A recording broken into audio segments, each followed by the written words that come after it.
The Further Adventures of Toad. The front door of the hollow tree faced eastwards, so Toad was called at an early hour, partly by the bright sunlight streaming in on him, partly by the exceeding coldness of his toes. He had the world all to himself. That early summer morning, the dewy woodland, as he threaded it, was solitary and still. The reserved rustic road was presently joined by a shy little brother in the shape of a canal, which took its hand and ambled along by its side in perfect confidence, but with the same tongue-tied, uncommunicative attitudes toward strangers. Let's see, get the page turned here.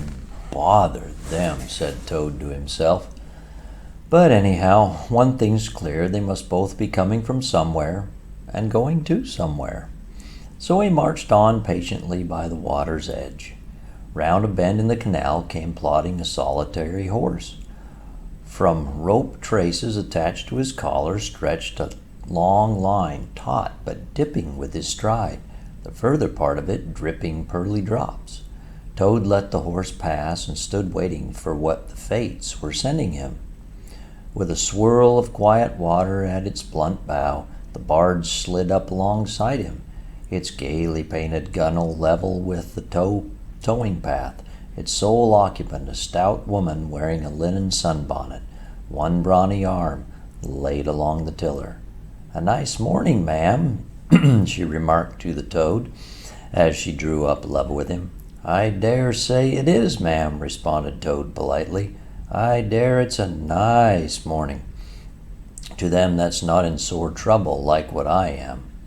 Here's my married daughter. She sends off to me to come to her at once. So off I comes, fearing the worst, as you will understand, ma'am, if you're a mother, too. And I've left my business to look after itself. I'm in the washing and laundering line, and I've left my young children to look after themselves. And a more mischievous set of young imps doesn't exist, ma'am, and I've lost my money and my way, and as for what may be happening to my married daughter, I don't like to think of it, ma'am." Let's look at the horse there.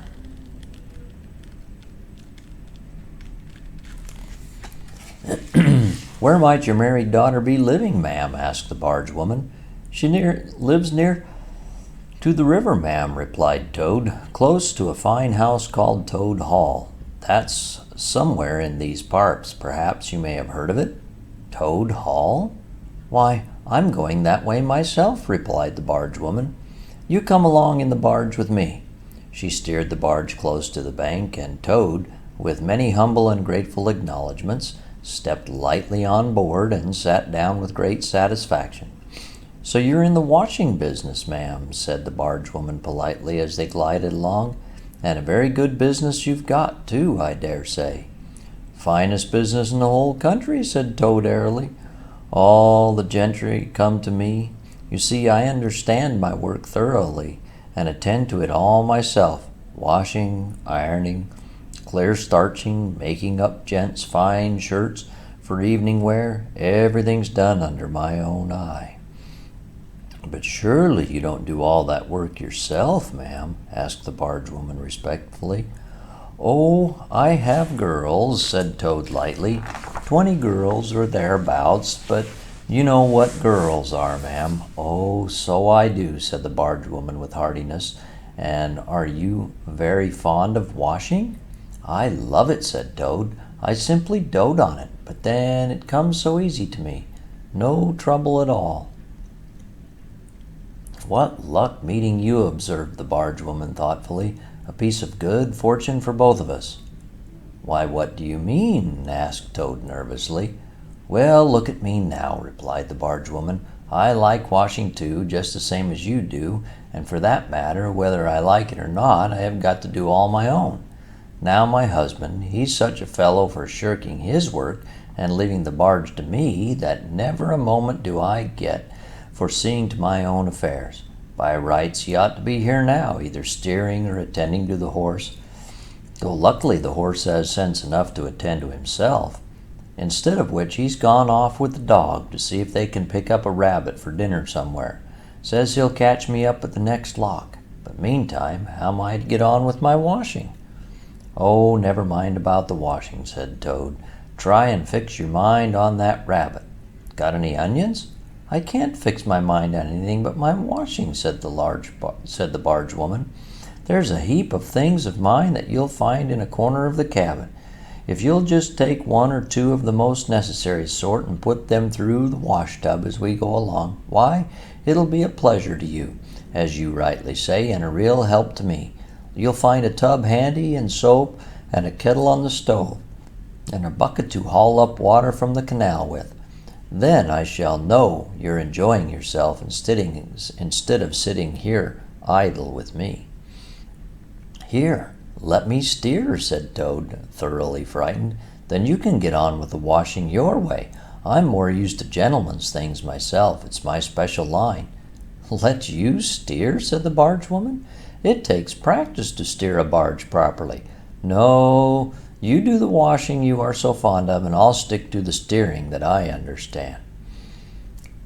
Toad fetched tubs, soap, and other necessaries from the cabin, selected a few garments at random, tried to recollect what he had seen in casual glances through laundry windows, and set to. A long half-hour passed, and every minute of it saw Toad getting crosser and crosser. Nothing he could do to the things seemed to please them or do them good.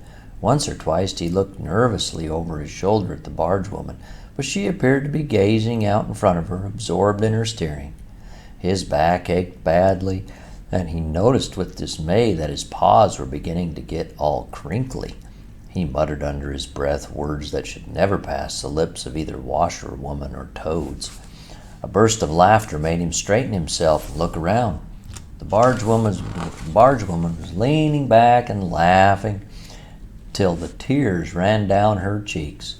"I've been watching you," she gasped. "I thought you must be a humbug, from the conceited way you talked. Never washed so much as a dishcloth in your life, I'll say." Toad's temper, which had been simmering for some time, now boiled over, and he lost all control of himself. "You common barge woman," he shouted, "don't you dare talk to me like that. Washerwoman, indeed. I would have you know that I am Toad, a well-known, respected, distinguished Toad, as a matter of fact. I may be under a cloud at present, but I will not be laughed at by a barge woman." The woman moved nearer to him and peered under his bonnet closely. "Why, so you are," she cried. "Well, I never. The horrid, nasty, crawly Toad, and in my nice clean barge too. Now, that is a thing that I will not have." She relinquished the tiller for just a moment. One big mottled arm shot out and caught Toad by the foreleg, while the other gripped him by the hind leg. Then the world turned upside down. The barge seemed to flit across the sky. The wind whistled in his ears, and Toad found himself flying through the air, revolving rapidly as he went. The water, when he eventually reached it with a loud splash, proved quite cold enough for his taste, though its chill was not sufficient to quell his proud spirit or slake the heat of his furious temper.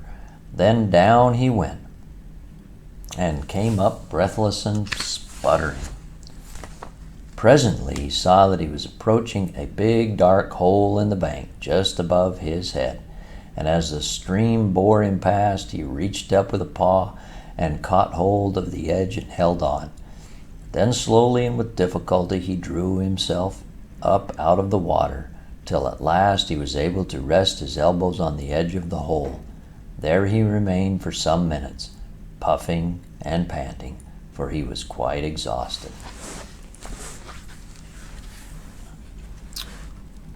There he is in the water. There you go.